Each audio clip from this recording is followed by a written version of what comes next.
Go last. Fuck. Oh shit. Yeah, I'm O'Shea Bogus. I'm that guy's piece of shit roommate, and we have not been faring well during the quarantine.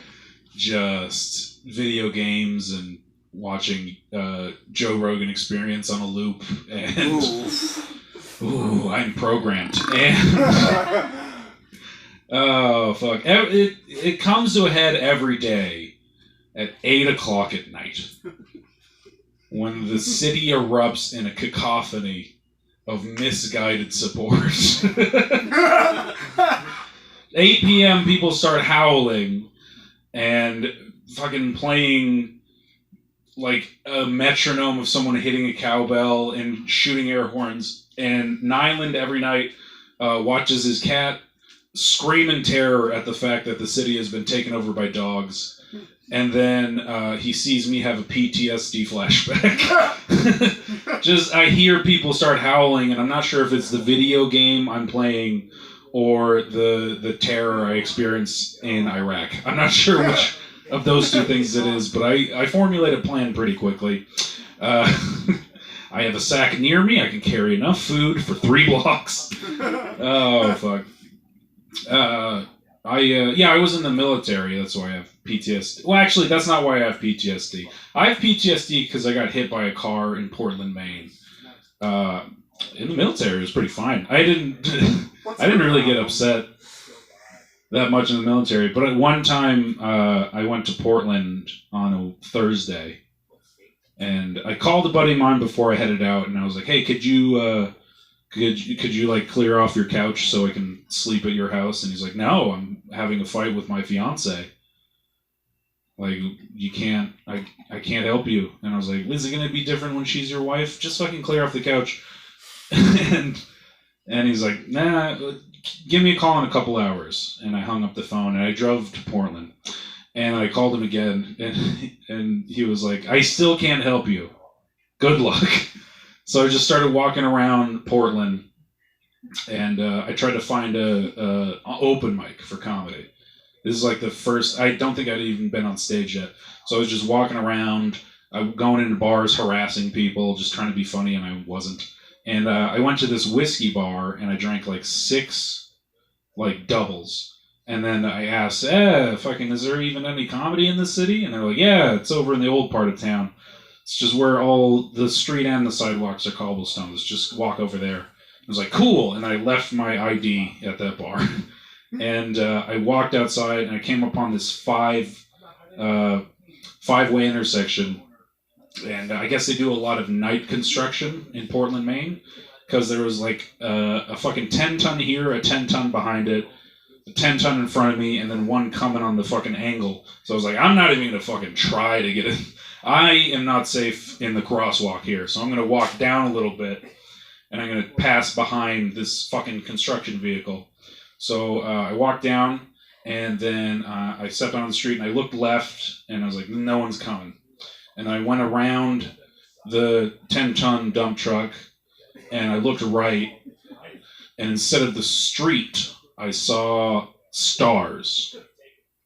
And I don't mean like Kim Kardashian or like Rob Kardashian. I don't know a lot of celebrities. And I was like, oh, this is strange. I see Cassiopeia and Centurion. And why do I feel so weightless? Oh, I just got hit by a car. And as soon as I said car in my head, I hit the ground and I popped right back up. And I don't know if you've ever been hit by a car, but it spikes your adrenaline real hard. And I popped back up, and my body was like, woo, let's do that again. But my mind was like, I don't know what to think. I'm very afraid. I think I just died or almost did. And then I was standing behind this station wagon, and I didn't see the damage. I walked around to the front of it, and just spider cracks across the whole fucking windshield. It's very hazy. Like, there was a quick lapse of memory. I'm not sure if I shouldered the car, did a flip and landed on my feet, or just, like, hopped right back up. I'm still not sure to this day. That's not something that I could tell you. Maybe the witnesses of the event. But I walked around to the front of the station wagon, fucked up windshield. The contents of my pocket were next to the windshield wipers. And the guy got out of the car, and he was just stunned. And I asked him, "Hey, man, are you okay?" And then he put his hands on his head, and he's like, "Oh, fuck. Oh, my God, my windshield." And I was like, "Cool, I'm going to go sit on that ledge and try not to kill you." And then one of the guys that saw it happen, he walked over to me, and he like had all this fucking crazy energy, and he's like, "Holy fuck, dude! Oh my God, that was insane!" It was like he was trying to stop himself from saying, "That was the coolest shit I've ever seen! You landed on your feet! That was awesome!" And then he's like, "I'm gonna call you an ambulance." And then the dude in the fucking station wagon was still like, "Oh, fuck. Oh, I can't afford to replace the windshield. Nothing's open till Monday." And I was like, "You could have killed a man tonight. Count yourself lucky." And, so the ambulance came, and I was actually fine. Weirdly enough, I was like totally fine. And I was like ambulatory. I could walk under my own power, and they got me into the back of the ambulance because I was like, I don't really want to drive to the hospital. And they just gave me a ride there, pretty much. They didn't really treat me so much as gave me a lift. And and I was just sitting in the back of the ambulance. They were taking my vitals and all this shit, and I was fucking around. I was like, you know when like a bunch of people stand in a circle and just like trade jokes? That's what I was doing in the back of an ambulance. Just like remembering bits from comedians like, "You guys like Kevin Hart? And one of the guys, he was like, the dude that was like checking in on me, making sure I'm cool and all that shit, and he was like, "Hey man, you're seeming to taking this get hit by a car thing in stride. I think you're gonna be fine. Like, who knows, man? Like, maybe you go to the hospital, and maybe like a nurse like takes care of you, and like you fall in love, and like who knows what'll happen from this." And he was just saying that to make me feel better, because as soon as we got in the ER around all the nurses, I made an abortion joke, and I didn't have a concussion, but I didn't know how to read the room, so. I think it was about the difference between a jam and jelly. That's all I really remember from the set. Just to fill in your own punchline for my abortion joke. And so the nurses couldn't get rid of me quick enough, and they put me in the observation room. And the doctor came in. He was like, "How's your night going?" I was like, "Fine, I think." And he started just like touching me. Not really examining me, just like he put his hand on my stomach. He's like, "That's probably fine," and he said probably a lot. Like for a doctor, he said probably a lot.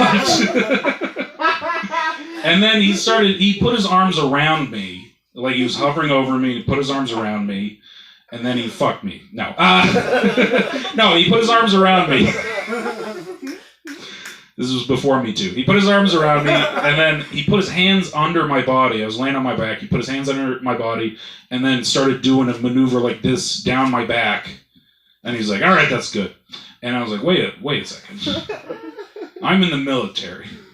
They taught me the bare minimum for saving people on the battlefield, and I learned that. That's a blood sweep. What you do is you put your hands under someone, and if you pull back a red like set of 4 fingers, get a medic, because that guy's bleeding on the other side. And that doctor did that to me, and he missed. I had a piece of reflective glass, half the size of my pinky nail, stuck in the skin next to my kidney, and he didn't find it. I found out 4 days later in a urgent care in the town I grew up in, and they also were like, "That's probably just calcification. Just don't worry about it. That's just probably fat deposits in your fat body." And I dug it out with hard fat. Instead of all that soft fat where you can like push your hand in and comes back like the Pillsbury Doughboy, that's hard fat. That's old fat. So I dug that out with a pair of tweezers and some fucking nail cutters and a mirror. They can't really work on my back very well. So he did the blood sweep and he's like, "All right, you seem fine. So we're gonna send you to radiology. They're gonna do a X-ray, and then you'll probably be able to go home." He was probably again, probably. And so I went and got it. And then they brought me back, and he's like, "All right, cool, wait here, and I'll come get you when I know if they're going to release you." And then an hour and a half went by, and I was like, "Oh, shit. They're zombies." That's the only explanation. I'm 28 days later right now, just connected to machines. That's the only reason they didn't come and get me. So I stumbled into the hallway with that fucking thing that holds the saline bags connected to me in a fucking gown, and my ass was in the wind. And then the fucking nurses were just at the nurse station. I was like, "Hey, can I leave?" And they were like, "Oh shit, we didn't know you were still here." So I just collected my clothes off of a chair in the hallway. That's who's treating COVID. In Portland, Maine, yeah. Don't go to Portland, Maine. Maine Medical is the worst hospital in the world. That's where Tyler got his brain sucked out. Oh, who's Tyler? I left the hospital, put all my clothes on, just walked out the door. You know how they're supposed to take you out in a fucking wheelchair because of laws and stuff? They're just like, "You're good to go. Bye." So I walked out the door, it opened for me. That was nice. And then I started walking down the street, and I kept running into people, and most of them were like, "Hey, can I have $1?" And I was like, "Hey, maybe not tonight." And then I went into a fucking like a 7-Eleven, just some sort of convenience store, and I was just getting water because I was dehydrated because it had been 19 hours. And I asked the guy behind the counter, "Hey, you ever been hit by a car?" You know, just trying to make conversation. And he's like, "Yeah, I definitely have." And then every other person I passed by on the way back to my car, I asked them, "Hey, you ever been hit by a car?" And they're like, "Yeah, I definitely have." So this is a problem in the Northeast. This is a New England issue. And I went back to drill. I had drill that fucking weekend for the reserves. And I kept asking people that. And one of the guys, I was like, "Hey, you ever been hit by a car?" And he's like, "Yeah, twice. Same guy each time, a year apart." And then I saw the guy whose couch I was going to stay on. And I was like, "Hey, what's up, dude? How was your weekend? You ever been hit by a car?" And he's like, "No, shit, I'm sorry. No, I've never been hit by a car. But I did shoot myself while cleaning my gun. So I kind of know what you're going through." Oh, fuck. I think that's going to be it for me. Thank you guys very much. I've been O'Shea Bogus. Give it back to Mike, the man. I love this guy. Woo! Oh, jeez. I fucking hate being behind this microphone. Yeah, that was just lovely. Thank you, everyone, for continuing to put up with our horseshit. Next, please. Corey Cooley, everybody! Give it up for please! I fucking love that intro. That's Do a what? dance speed. Dance. Alright. Well, dude, I'll dance. That's my closer. Look, guys, I know that it's kind of like in vogue right now to throw shade on the Chinese. I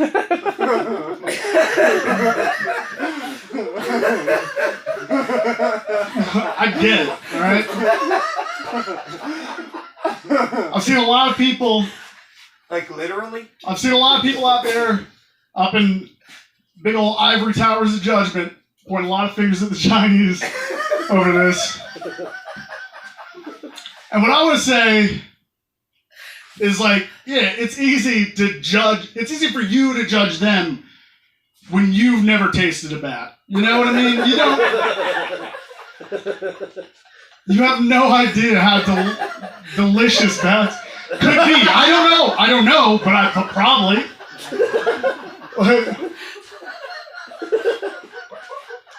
Here's the bare minimum. The bare minimum of how good bats are is that bats taste so good that it forces the human mind to completely rewire itself to gloss over the surreal nightmare that is eating a bat. Okay? That's bare minimum how good it is. Okay? You know how it's very easy to say no to heroin when you've never done heroin. You know what I mean? It's kind of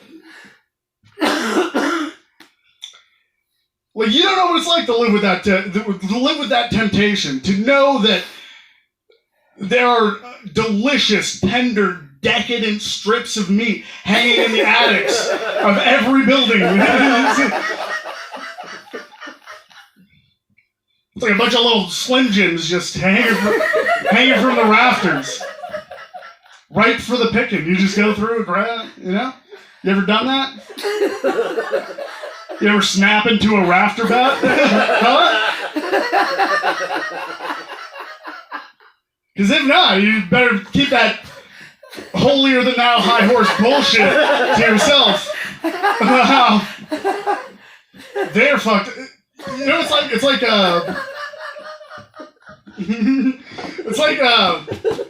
like when that Michael Jackson documentary came out, Leaving Neverland, and like every one of my friends that has kids, they would just be like, what kind of parents would let that monster put his single, shiny, glove-wearing hands all over their child's innocent little body? What kind of monster? Like, shut the fuck up, dude. Like you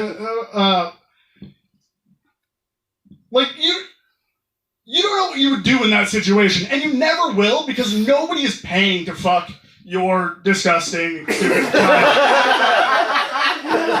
Keep in mind, as I go through this, I didn't know anybody here was going to bring actually their child to this. So this was pre-written, so I don't have... But here's my point. You have my approval on this set. You act like it's just like some fat guy in a van with a bag full of candy bars. It's Michael fucking Jackson. Like, he was taking them to like Paris and South America. They're staying in 5-star hotels. They're meeting celebrities. You're hanging out with his pet chimpanzee in a private amusement park. You understand, like that? If somebody offered you so much as an Applebee's gift card to fuck your child, I'd say take him up on that. Like that's probably the best offer you're gonna get. Really, your kid's like a 4. Once again, written before. I just want you guys to know. Perfectly acceptable. I've invented a new game I've been playing to pass the time. It's called Takeout Roulette, and what you do is you order food from like Postmates or DoorDash, whatever your food delivery app is, and then you cancel that order. And then you create another order, and then you cancel that, and you keep doing that until the driver happens to be a local Denver comedian. And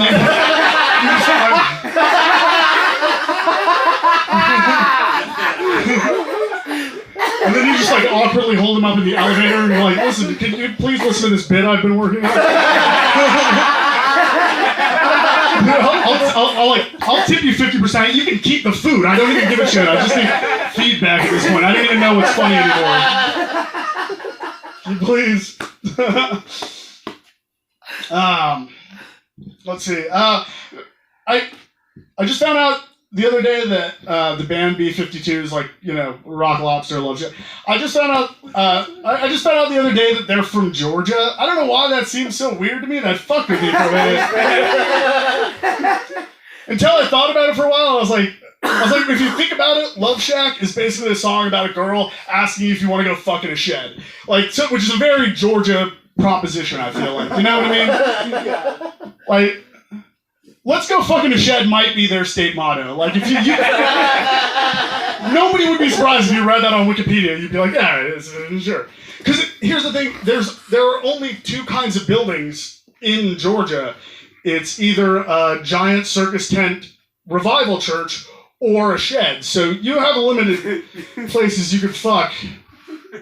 And I don't know if you've ever tried to maintain an erection while handling venomous snakes, but it's damn near impossible. So you gotta go to the shed, you know? That's why that abortion ban was so upsetting, because you gotta realize that people from Georgia, they're like human possum hybrids. So they have like 9 kids at a time. And you can't afford to keep the whole litter, you know what I mean? Not on a carnival ride operator's salary, you know? Gator wrestling don't pay like it used to, you know what I mean? Like, you used to be able to, you could buy a house and send your kids to college just by wrestling gators. Your wife didn't even have to work. She could just stay at home and snort Percocet like God intended. Ah, shit. I think the funniest way that this pandemic could end, I thought about it a lot, and I figured it out. The funniest way that this ends is that Justin Trudeau finally gets coronavirus from his wife, and then we figure out that the only cure is doing blackface.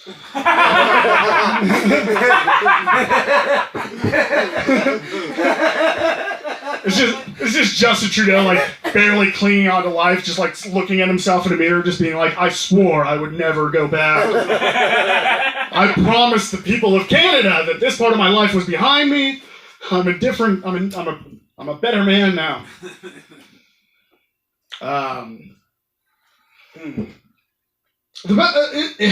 It's been great watching, like, the bizarre, unsolicited PSAs that celebrities have been putting out. Because it just shows that they're so fucking detached, that, like, to be able to understand any advice that would be meaningful to ordinary people. You know what I mean? There's like, listen, we're all in this together, okay? We all just have to hunker down in our palatial estates, you know what I mean? We have to... Getting on my yacht. Just take this time, get on my yacht. Just take this time to, like, discover a new hobby, or work on your tennis game, or relax in your Olympic-sized jacuzzi, you know what I mean? Have some you time.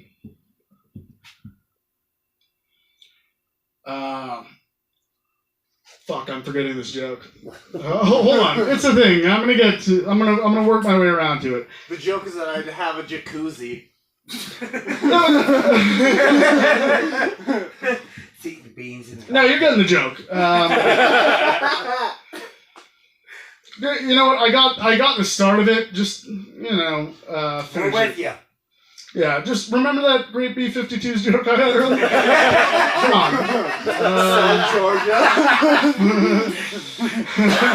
Nostalgia. What other B-52s jokes do you have? Oh, you have no idea.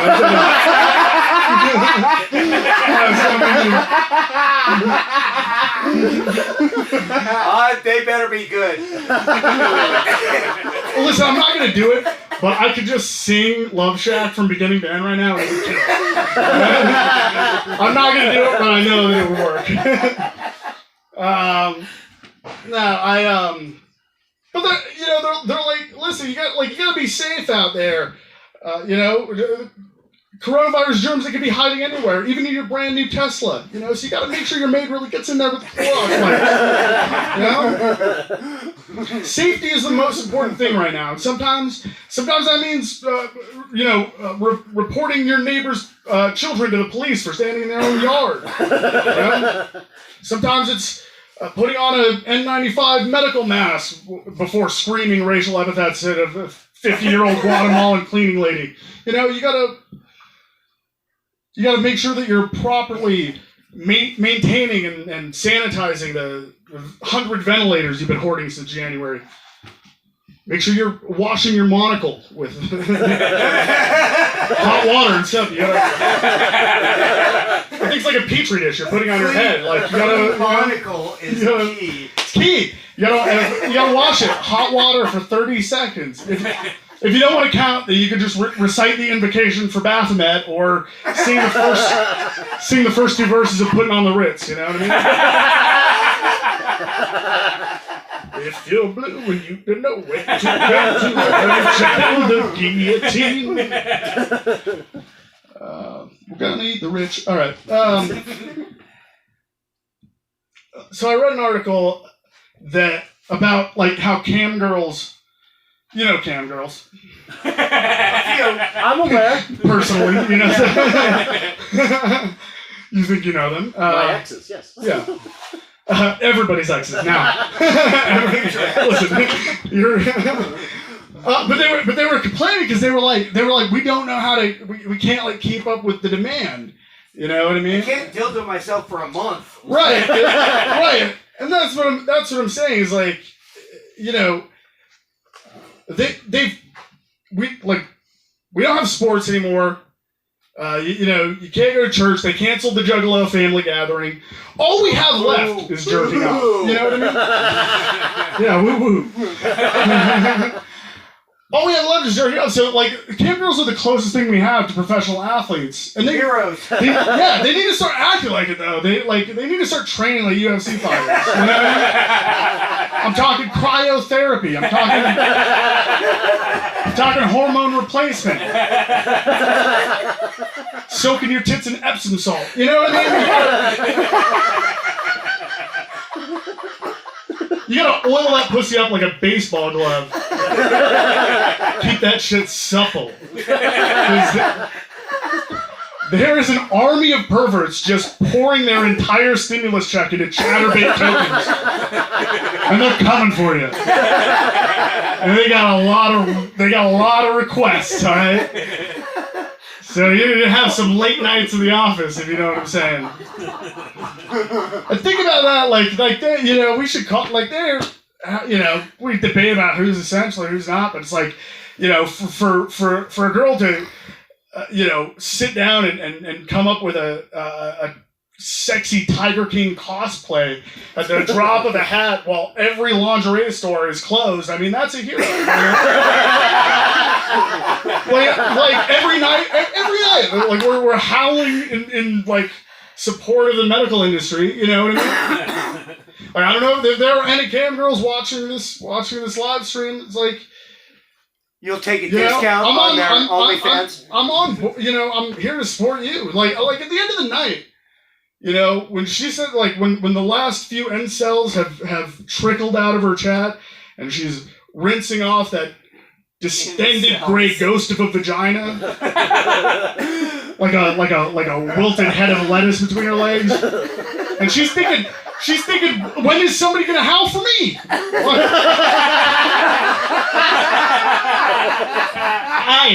I'm howling for you, okay? I'm howling every night for those poor cam girls. And in 10 years, when Jon Stewart is screaming at Congress about how they refuse to acknowledge the sacrifice that these girls have made to this nation, at least helping with some of the medical costs after we find out that those Wi-Fi dildos are giving everybody pussy cancer, I'm gonna be right there. I'm gonna be right there in Congress next to him, because we're all in this together. Okay? I think that's my time, guys. Thank you. Woo! Yeah. Woo! Woo! Woo woo. We love you, Jon Stewart, in case you're watching. We wicked love you.